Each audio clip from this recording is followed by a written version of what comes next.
दीक्षाला करायचं.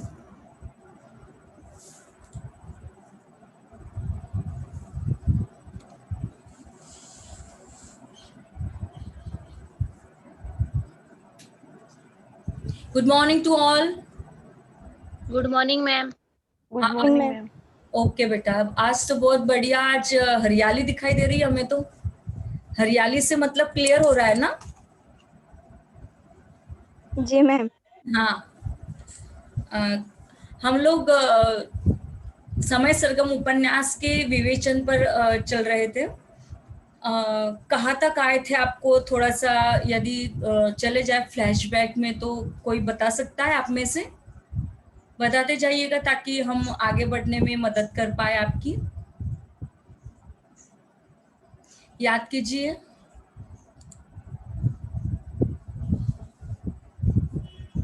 मैम वो आरण्या के घर के चाबी गुम हो जाती है, फिर हाँ. वो ईशान के घर पे आती है तो ईशान उसको पूछता है, फिर वो बोलती है कि मैं अभी कुछ बात नहीं करना चाहती, कल सुबह बात करते हैं. अच्छा. और बिल्कुल सही है.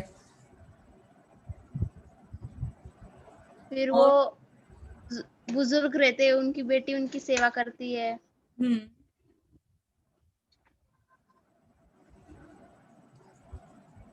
कौन है वो बुजुर्ग? याद आ रहा है नाम आपको उनका?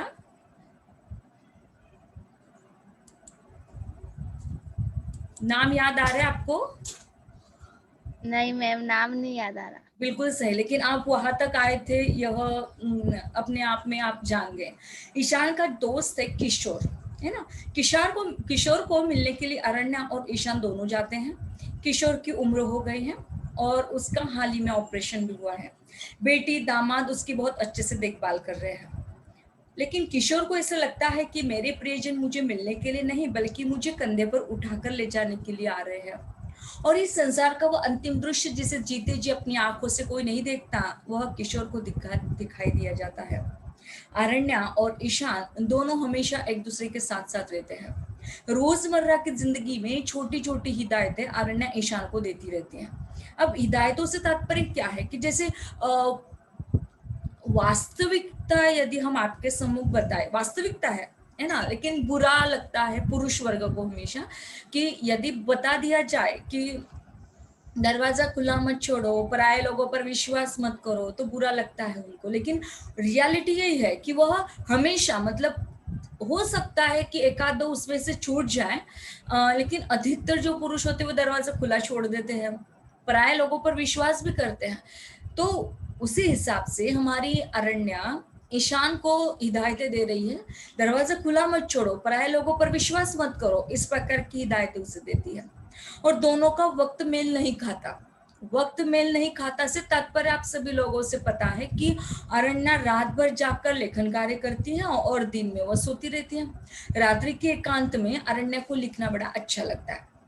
अरण्या खुद के घर में खुद का स्वागत करती है. वो अपने घर में अकेले रहते हुए बिल्कुल भी नहीं उठती. कई लोग जो है ना कि वो अपने ही घर में अकेले रहते तो ऊब जाते हैं, लेकिन कई लोगों ने इस लॉकडाउन में भी अपने घर में रहकर अपने ही वक्त का कितना बहुत अच्छा सदुपयोग किया हुआ है. अब आप में से भी बहुत अच्छी बच्चियां होगी कि जिन्होंने इस लॉकडाउन के चलते कोई ना कोई कार्य किया होगा. मुझे नहीं पता कि आप लोगों ने क्या कार्य किया हुआ है, लेकिन यदि आप शेयर करना चाहते हो तो आपका स्वागत है. किसने कुछ कार्य किया, किसने कुछ सीखा हुआ है नया, आप बोल सकते हो. बेटा आपका माइक ऑन कर दीजिए और आप बोलना स्टार्ट कर दीजिए कि जी हाँ मैम हमने ये काम किया, है ना. एक तरफा लेक्चर नहीं होना चाहिए. हाँ बोलिए बेटा, कोई बोलना चाहता है? मैं प्रियंका. मैंने लॉकडाउन के समय मेरे कॉलेज के वजह से मुझे स्केच वगैरह निकालने के लिए वक्त नहीं मिलता था, तो इसलिए मुझे उसके लिए वक्त मिला. Very nice. मेरी हॉबी. आपकी हॉबी? हाँ, मेरी हॉबी को वक्त मिला, ऐसा बोलना. देखिए जिस प्रकार से प्रियंका जी ने कुछ निकालने का प्रयास किया, हो सकता है कि आप भी लोगों ने कोई ना कोई कार्य करते रहे होंगे। और आशा ही है कि जिस प्रकार हमारी अरण्या अपने आप में अपने खुद के घर में खुद का स्वागत करती हैं, मतलब जैसे हमने आपको बता दिया ना पिछली तासिकाओं में कि हम ऊब जाते हैं, हम बाहर नहीं जा सकते हैं, तो हम क्या करते हैं, बहुत अच्छे से कपड़े पहन लेते हैं, खुद को तैयार कर लेते हैं, खुद की फोटो निकाल लेते हैं और डीपी पे लगा देते हैं, स्टेटस पे लगा देते हैं। मतलब यूं कहिएगा कि हम अपने ही घर में अपना खुद का स्वागत करते हैं, जैसे अरण्या करती है ना। वो अपने घर में कभी अकेले रहते हुए भी बिल्कुल नहीं उठती, क्योंकि वो हमेशा ईशान के साथ रहती है, या जितना समय उसे मिलता है उतना वो राइटिंग में अपना समय बिता देती है। तो ईशान को समय मिलता है तो अरण्या को मिलने के लिए आता है, और उन दोनों में परिवार को लेकर चर्चा होती है, जबकि अरण्या का कोई परिवार है नहीं। और आजकल परिवार खामोश हो रहे हैं, उसकी वजह क्या हो सकती है, इस पर दोनों चर्चा करते हैं। देखिएगा कि जब भी हम परिवार की खामोशियों पर बात करते हैं या परिवार के विघटन पर बात करते हैं, तो कहीं ना कहीं ये दो लड़कियां जो हैं वो वेटिंग रूम में है, पता नहीं कौन, यामिनी और नीलोफर पिंजारी। ओके, एडमिट कर दिया हमने उनको, हो गए एडमिट बस। शायद रिकॉर्डिंग नहीं चल रहा है, हो रहा है, ओके। हाँ, तो हम बात कर रहे थे कि परिवार के विघटन की, तो हमें ऐसा लग रहा है कहीं ना कहीं हम सभी लोग, मतलब केवल हम आजकल के जनरेशन की बात यदि करते हैं ना, तो कहीं ना कहीं हम पाश्चात्य संस्कृति की ओर चले जा रहे हैं। जैसे कि हम अपने संस्कार को भूलते जा रहे हैं, हम अपने माता पिता का रिस्पेक्ट करना छोड़ दिए जा रहे हैं, हम कहीं ना कहीं। अरे यार, ये फिर से आ गया वेटिंग रूम वाला, ये वेटिंग रूम ही निकाल दीजिएगा आप। यामिनी नाथ, बार बार बेटा आप ज्वाइन हो रही हो, क्या प्रॉब्लम है आपका, समझ में नहीं आता है। हाँ, तो जब भी परिवार के विघटन की बात आती है तो हमें हमारे संस्कारों के साथ पलना चाहिए, है ना। जब हमारा साहित्य हमें कहता है वसुधैव कुटुंबकम का इशारा हमें हमारे संतों ने दिया था, तो हम क्यों पूरे विश्व को एक रूप में, एक सूत्र में बांधने का जब प्रयास हमारे संतों ने उस समय में किया था, आज भी कहते हैं, है ना। अरे यार, ये हाँ एडमिट तो कर दे, लेकिन फिर से आ रहा है ना उनका, क्या करें, तो हम डिस्टर्ब हो जाते हैं। हाँ, तो जब संस्कारों के साथ पनपते हैं हम, हमारी वसुधैव कुटुंबकम की परंपरा को अपनाते हैं, तो क्यों हम अपने परिवार को एकत्रित नहीं रख सकते, है ना। ये हमारा सवाल है आज के जनरेशन के लिए। यदि हम चाहते हैं कि हम वसुधैव कुटुंबकम का पाठ को पढ़े, अच्छे से उसे अपनाएं, तो क्यों हम अपने ही परिवार को विभाजित करने में तुले हुए हैं। हम दो, हमारे दो, और माँ बाप को फेंक दो कि कूटनीति को अपनाने वाली हमारी जैसी तमाम ऐसी नारियां हैं। क्यों? क्योंकि वह केवल अपने परिवार को चाहती है, अपने पति को चाहती है, अपने बेटे को चाहती है, और पति को जिस संसार को यश दिखाया, यश पूरी सृष्टि अपने पति को दिखाए, उनके माता पिता को हम क्यों परित्याज्य कर देते हैं। यदि हमारे माता पिता के साथ ऐसा ही बर्ताव हमारी भाभी ने किया, तो क्या हमें यह अच्छा लगेगा? निश्चित तौर पर नहीं।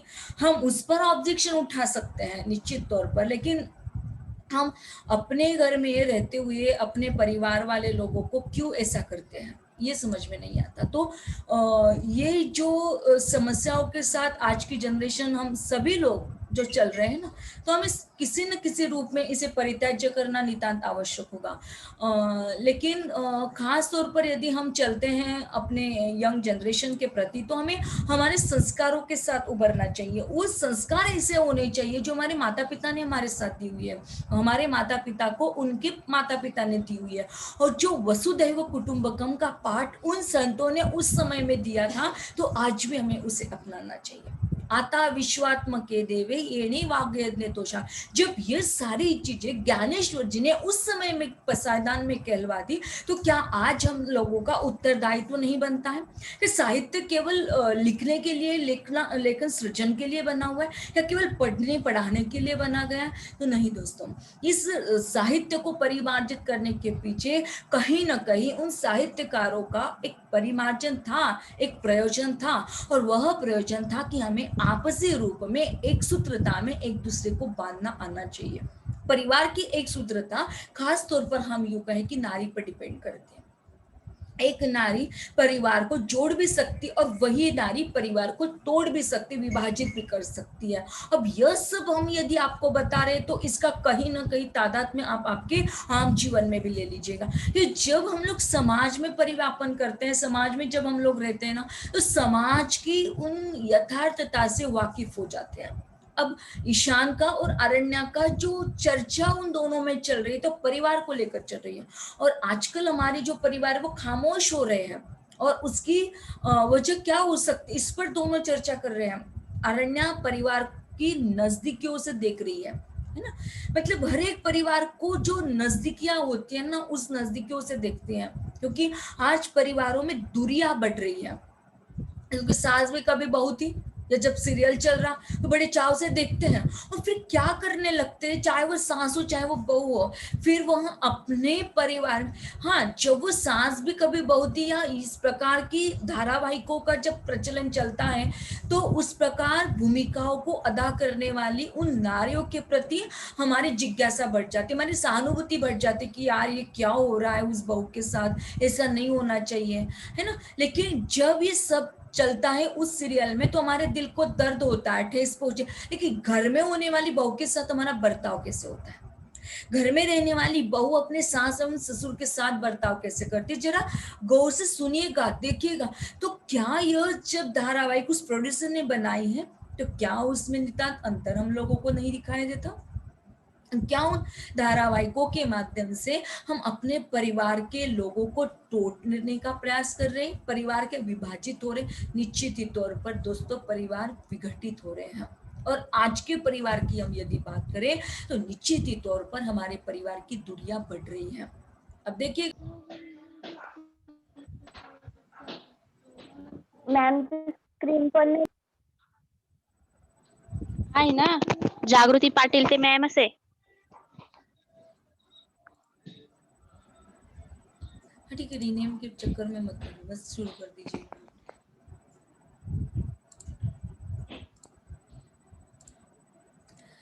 हाँ, जब परिवार की विघटन की बात हम करते हैं तो आज के परिवार में हमें ये सब चीज़ों को बताने आना चाहिए।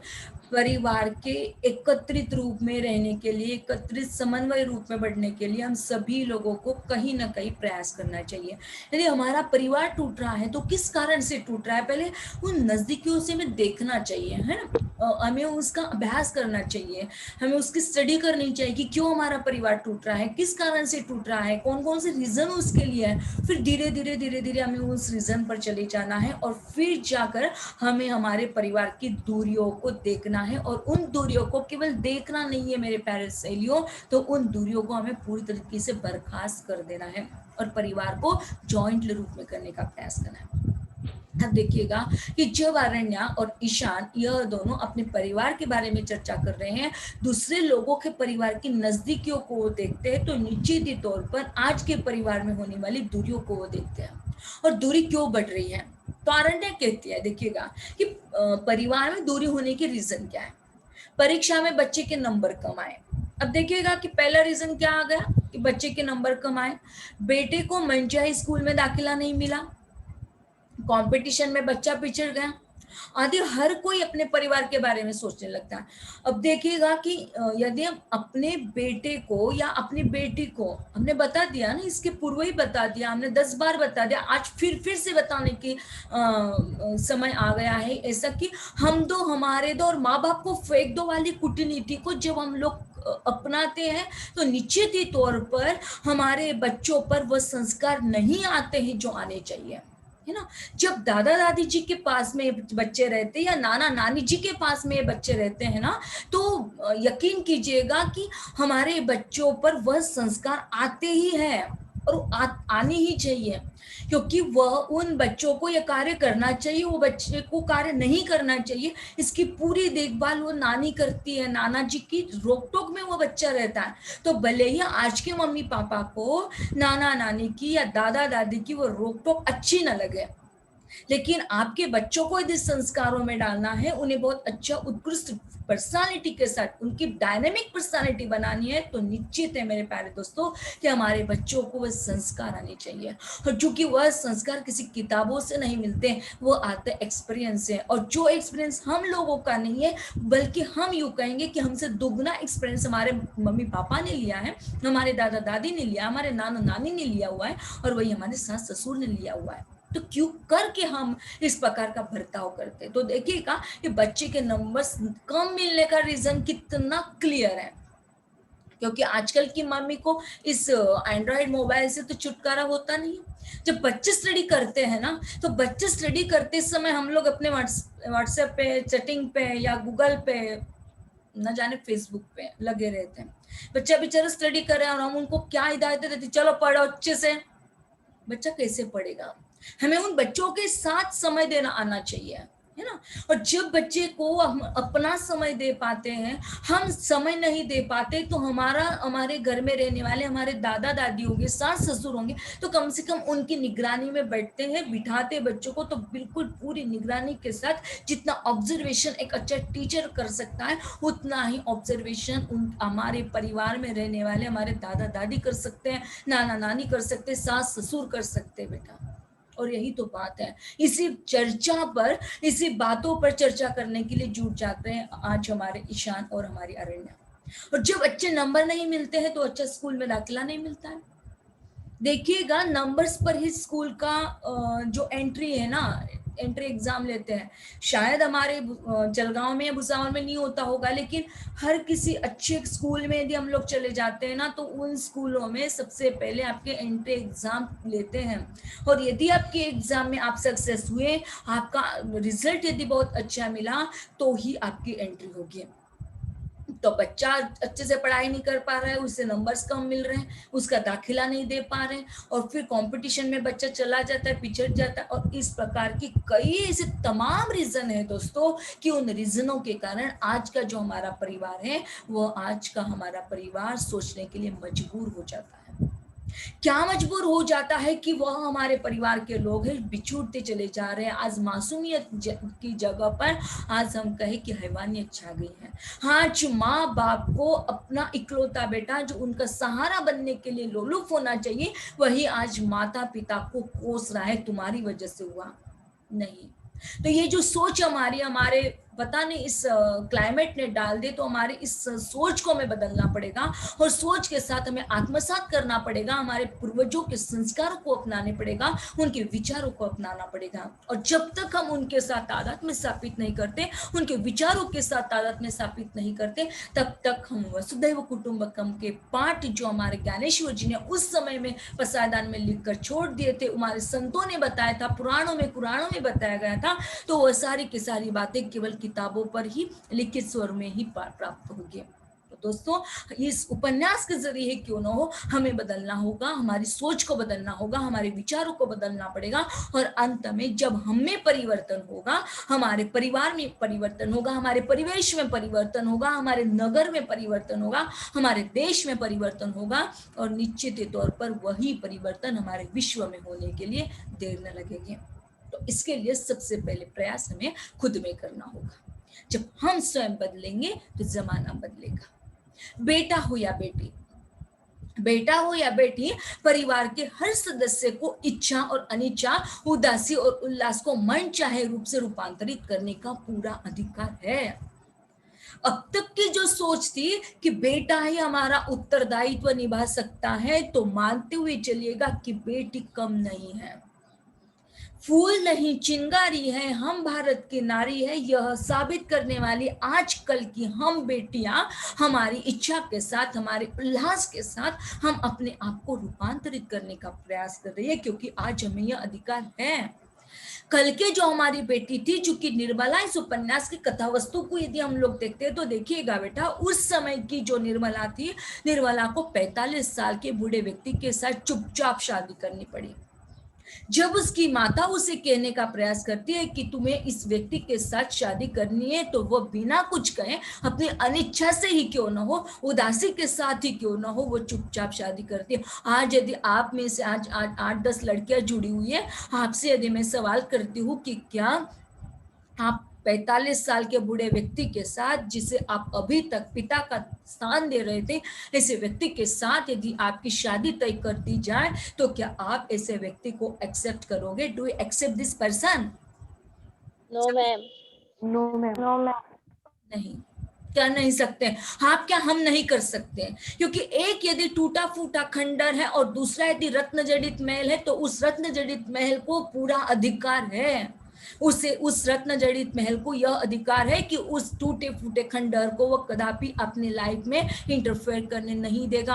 और जो इंटरफेयर न करने देगा, यह चाहत हमारे लोगों की बन जाती, तो देखिएगा दोस्तों, आज बेटा और बेटी में कोई अंतर नहीं है। यह अधिकार हमारी उदासी के साथ, इच्छा और अनिच्छा के साथ जोड़ दिया गया है। हमारे मन चाहे रूप से रूपांतरित करने का हमें पूरा पूरा अधिकार है। लेकिन हम यूं नहीं कहते कि आज ही यह अधिकार हमें दे दिया गया है, तो आपके माता पिता यदि इस प्रकार की शादी का कोई रिश्ता आपके साथ जोड़ते, तो आप आपका मन चाहे लड़के के साथ भाग जाइए। हम यूं बिल्कुल नहीं कहना चाहते, बल्कि हम आपको कहना चाहते कि जो संस्कार आपके मम्मी पापा ने आप लोगों तक अब तक डाले हुए हैं, उन संस्कारों को आपको बदलना होगा, उन संस्कारों को आपको परिवर्तित करना पड़ेगा, उन संस्कारों को अपने आप में ढालना पड़ेगा।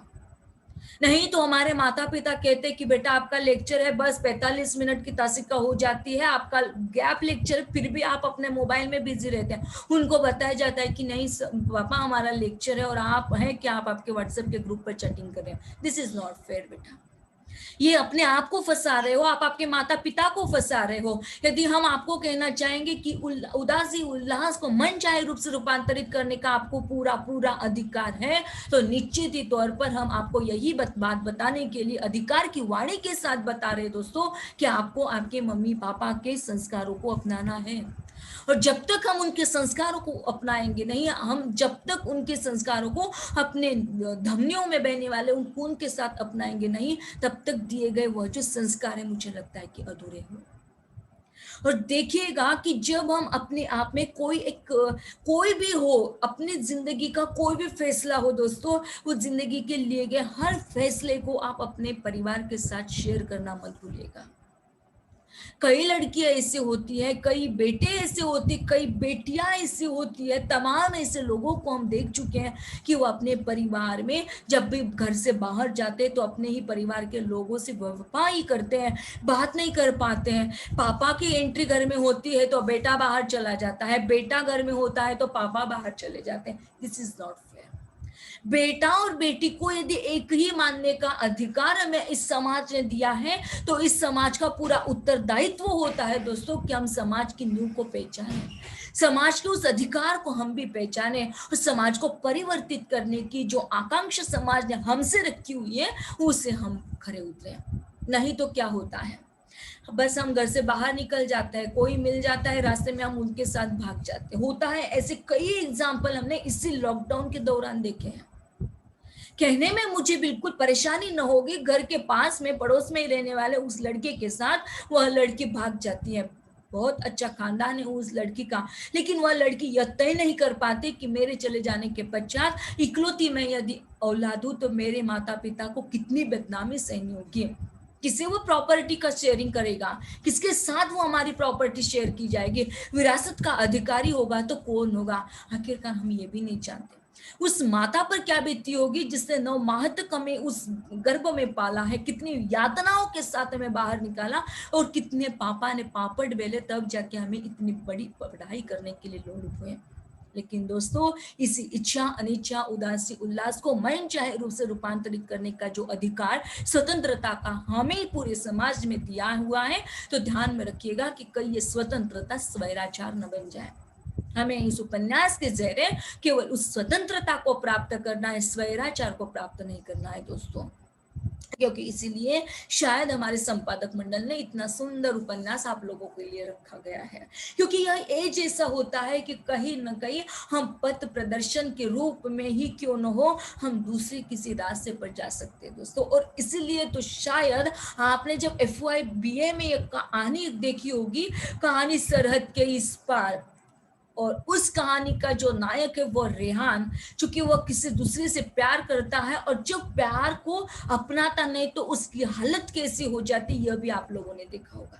तो दोस्तों, निश्चित ही तौर पर जिस समाज ने आपको मनचाहा अधिकारों को रूपांतरित करने का अधिकार दिया हुआ है, तो उस अधिकार की वाणी के साथ आप लोगों को हम गुजारिश करना चाहते हैं कि आपको भी उस अधिकारों को प्राप्त करना है निश्चित तौर पर, लेकिन अपने आप में उन संस्कारों को अपनाकर, हमारे संस्कारों को न भूलकर। अब देखिएगा आगे क्या कहते हैं, ईशान का क्या कहना है। अब एक जगह पर तो हमारी अरण्या कह चुकी है कि बेटा हो या बेटी, परिवार के हर सदस्य को इच्छा अनिच्छा उदासी उल्लास को मनचाहे रूप से रूपांतरित करने का पूरा पूरा अधिकार है। ईशान क्या कहता है देखिएगा।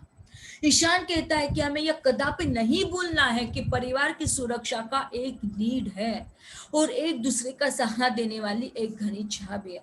परिवार एक किसी चौखट है दोस्तों। परिवार हम यूं कह के ऐसी सुरक्षा कवच है हम सभी लोगों का, एक ऐसी आवश्यकता है कि यदि परिवार नहीं होता तो हम टूट जाते हैं, बिखर जाते हैं। हमने आपको मुझे लगता है कि 3 या 4 दशक का पहले एक सवाल किया था कि यदि आपके माता पिता घर के बाहर चले जाते तो कितने दिनों तक हम अपने आप को अकेले फील कर सकते हैं। तो केवल इतनी सारी लड़कियों में से एकमात्र हमारी बच्ची थी कि जो कह रहे थे कि हम स्ट्रांगली रह सकते हैं बेटा। तो बहुत बहुत शुक्रिया आपका कि आपने कम से कम अकेले रहने का निर्णय लिया, अपने आप को एक स्ट्रांगली वुमेन बनाने का प्रयास किया। दोस्तों, आज भी हमारे जैसी तमाम ऐसी औरतें हैं कि जो परिवार की चौखट में रहना चाहते, परिवार की सीमाओं में बनना चाहती हैं। हर चीज का अपना एक मूल्य है। हाँ, जहाँ पर हम लोग बिंदिया लगाते हैं, कुमकुम लगाते हैं, तो उस कुमकुम का भी एक महत्व है। गले में पड़े हुए इस मंगलसूत्र का भी कोई एक महत्व होता है। हाथों में पहनी हुई उन चूड़ियों का, उन बजने वाली पायल का भी कोई ना कोई एक अपना महत्व होता है दोस्तों, लेकिन हम लोग भूल जाते हैं। और जो परिवार की जो सुरक्षा है, एक नीड हम लोगों को मिलती है, तो एक दूसरे का सहारा हमें मिल जाता है। देखिए ना, यदि हम लोग चाहते हैं कि बस केवल पति पत्नी का ही एक संसार हो, बहुत अच्छा संसार हो, हम अपने मुंबई में चले जाए, बॉम्बे में चले जाए, दिल्ली पुणे में चले जाए, लेकिन दोस्तों जब एक दूसरे के प्रति मनमुटाव होता, अब मनमुटाव कैसे होता है हम देखिएगा, वो भी बताते हैं। बस एक सिंपल मैसेज आया, एक इंसिडेंट हम आपके साथ शेयर करना चाहते हैं कि एक छोटा सा इंसिडेंट है कि केवल एक छोटा सा मैसेज आया, गुड मॉर्निंग, कैसे हो आप। बस अपने जिंदगी में बिजी हो, हमें भूल गए। इतना सा मैसेज आने के पश्चात जब नई नवेली दुल्हन के साथ ऐसा मैसेज उसके एंड्रॉइड मोबाइल पर उसका कोई बॉयफ्रेंड देता है तो देखेगा, और जब यह इसी मोबाइल का वह मैसेज उसका पति देखता है, क्या बीता होगा उसके पति के माइंड पर। और बस इसे एक मोबाइल के व्हाट्सएप के मैसेज के कारण उस बच्ची की जिंदगी पूरी बिखर जाती है। गले में पहना हुआ उसका मंगलसूत्र कहीं चला जाता है और फिर हो जाता है विघटन उस परिवार का। यदि उसी जगह पर माता पिता होते, उस बेटे के माता पिता होते, इस बच्ची के सास ससुर होते, तो कम से कम उस बच्ची को संभालने वाली उसकी सास तो होती, एक दूसरे को सहारा देने वाले पति पत्नी तो होते हैं कि नहीं, तूने जो निर्णय लिया हुआ है वो गलत है। इस मैसेज का पूरा अर्थ तो पहचानो, कौन है वह व्यक्ति, उससे उसके साथ कम से कम बात तो करो, उसका कहना क्या है उसे तो समझो। लेकिन नहीं दोस्तों, इतनी अंडरस्टैंडिंग समझने के लिए हमारा दिमाग उतना स्थिर नहीं है, क्योंकि उस जमाने के लोग मेडिटेशन क्या करते थे, ध्यान करते थे और अपने बॉडी को बैलेंस रखते थे। आजकल ये तो हमारे जो पंतप्रधान मोदी जी है, उन्होंने अब निकाला योगा डे, लेकिन हमारी दादी जी को पूछिएगा, हमारे नाना जी दादाजी को पूछिएगा, कितने स्ट्रांग रखते थे अपने आप को, अपने उनकी बॉडी कितनी मेंटेन हुआ करती थी।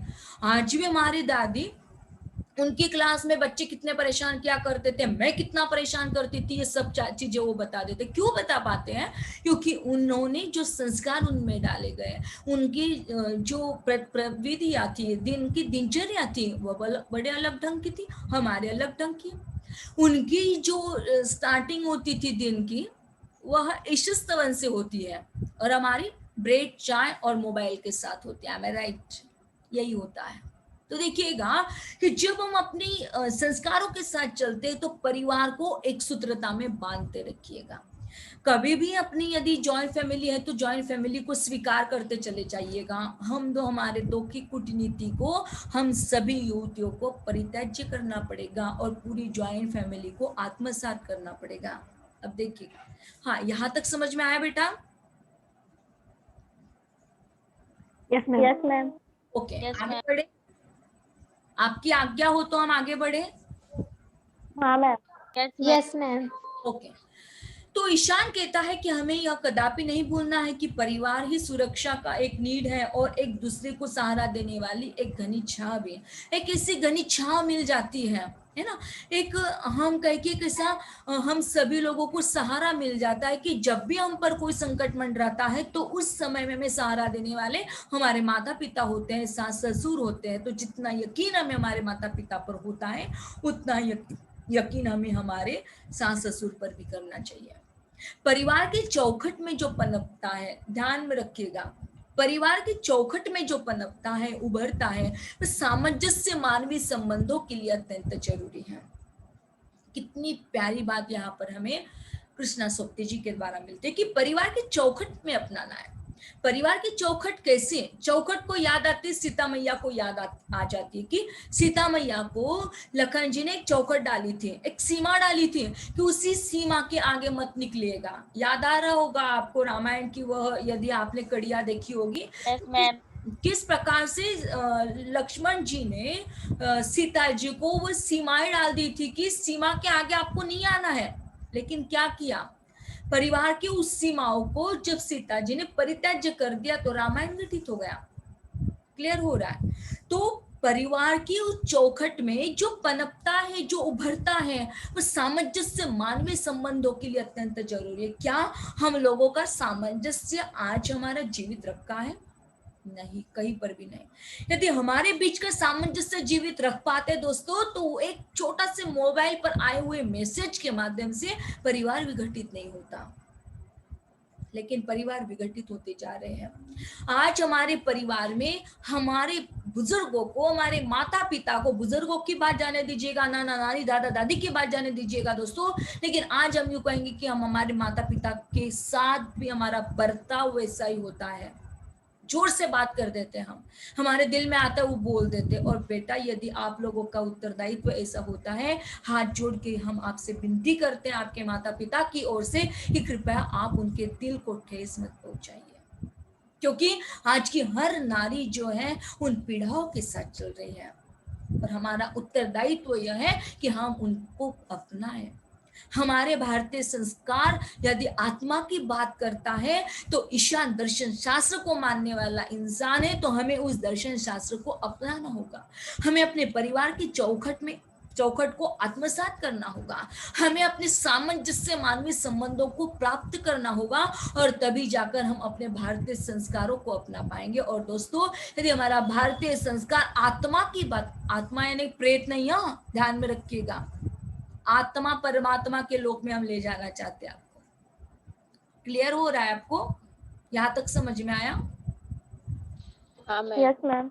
हाँ, तो भारतीय संस्कार आत्मा की बात करता है। तो आत्मा से तात्पर्य क्या?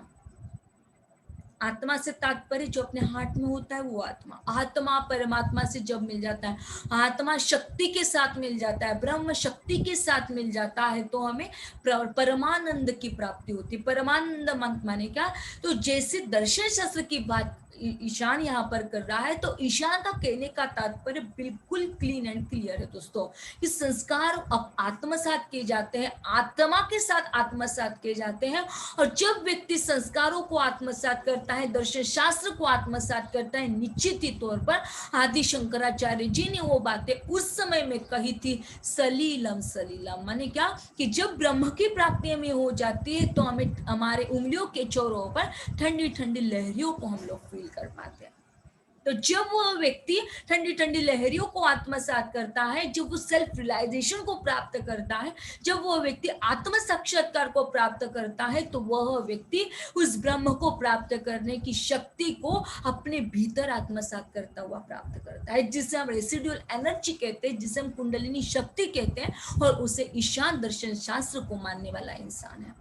और ईशान दर्शन शास्त्र को इस रूप में मानता है क्योंकि वह कहता है कि ब्रह्म को प्राप्त करने की शक्ति हर किसी के भीतर होती है। अब देखिएगा कि उनका यह जो स्टेटमेंट है, उनका यह जो वाक्य ईशान का कि ब्रह्म को प्राप्त करने की शक्ति हर किसी के भीतर होती है, इससे तात्पर्य क्लियर है कि जो रेसिडुअल एनर्जी हमारे पूर्वजों ने हमारे ग्रंथों में बताए गए, या आदि शंकराचार्य ने जिसे सलीलम सलीलम कहलवा दिया, तो उसे ही ईशान ने अपने दर्शन शास्त्र के माध्यम से उस प्राप्त करने वाली शक्ति को अपने भीतर कैसे होती है उसे माना, वह स्त्री हो या पुरुष। फिर से एक बार हम उस वाक्य को दोहराएंगे। ईशान दर्शन शास्त्र को मानते हैं और इसलिए ब्रह्म को प्राप्त करने की शक्ति हर किसी के भीतर होती है, ऐसा वो मानते हैं, वह स्त्री हो या पुरुष। अरण्या और ईशान दोनों एक दूसरे की देखभाल करते। देखिएगा कौन सा वाक्य उन्होंने बताया कि ईशान कहते हैं कि ब्रह्म को प्राप्त करने की शक्ति हर किसी के भीतर होती, ऐसा वो मानते हैं। माने क्या कि एक रेसिडुअल एनर्जी है, एक ऐसी शक्ति है कि जो शक्ति इस पूरे ब्रह्मांड को चला रही है। और ध्यान में रखिएगा कि जब पूर्णिमा की रात में एक चंद्रमा जब आता है तो निश्चित ही तौर पर उस चंद्रमा के आने का कोई ना कोई रीजन होगा। सूरज यदि हमें गर्मी प्रदान करता है तो सूरज के गर्मी प्रदान करने का भी अपना एक रीजन है, और चंद्रमा यदि हमें कोई शीतलता प्रदान करता है तो उसका भी कोई रीजन है। नदी अपनी अपनी ओर से बह रही, उसका भी रीजन है। देखिएगा कि जब वो अपनी अपनी जगह से बह रहे हैं तो निश्चित ही तौर पर एक शक्ति है। आम का बीज यदि हम लोग बोते हैं तो आम की जगह पर हम यह करेला उगा हुआ नहीं देख पाते हैं। यदि हमने उस जगह पर ज्वार डाली हुई है तो ज्वार की जगह पर गेहूं उगे हुए नहीं पा सकते, क्योंकि यह रेसिडुअल एनर्जी प्रकृति के हर एक के अंग प्रत्यंग में विराजमान है, विराट के अंग प्रत्यंग में वह विराजमान है। और इसी कारण वो कहना चाहता है कि ब्रह्म को प्राप्त करने की शक्ति हर किसी के भीतर होती है, ऐसा वो मानते, चाहे वह स्त्री हो चाहे वह पुरुष। और उस जगह पर वो स्त्री पुरुष का भेद नहीं रहता। जब वो सलीलम सलीलम का पाठ सबको पढ़ाता है तो ध्यान में रखिएगा